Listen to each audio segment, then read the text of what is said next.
নমস্কার। Joys cooking চ্যানেলে আপনাদের সকলকে স্বাগত। আজ বানাবো তালের ফুলকো রুটি আর সাথে সুজির হালুয়া। তাহলে শুরু করা যাক। ভিডিওটি ভালো লাগলে লাইক করবেন, কমেন্ট করবেন, শেয়ার করবেন এবং আমার চ্যানেলটি সাবস্ক্রাইব করবেন।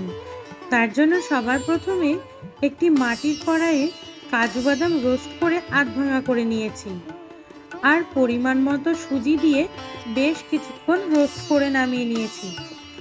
তারপর কড়াইয়ে তালের পাল্প দিয়ে নাড়তে থেকেছি। এবার আধ ভাঙা কাজু দিয়ে আরও কিছুক্ষণ রান্না করে নিয়েছি, যতক্ষণ না এর মধ্যে বাবলস চলে আসে। দেখুন, তালের পাল্পটা সম্পূর্ণ ফুটে এসেছে। তারপর পরিমাণ মতো চিনি দিয়ে দিয়েছি।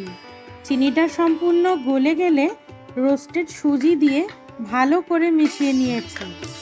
যতক্ষণ এদিকে সুজিটা রান্না হচ্ছে ততক্ষণে আমি শুকনো ময়দায় তালের রস দিয়ে মেখে নিয়েছি।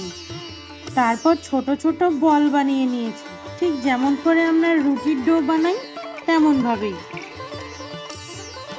জানেন তো, এর আগে আমি কখনো মাটির পাত্রে রুটি বানাইনি, তাই খুব এক্সাইটেডও ছিলাম।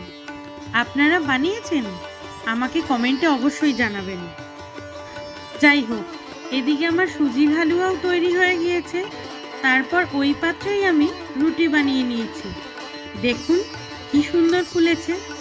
তারপর সামান্য পেস্তা ছড়িয়ে পরিবেশন করেছি।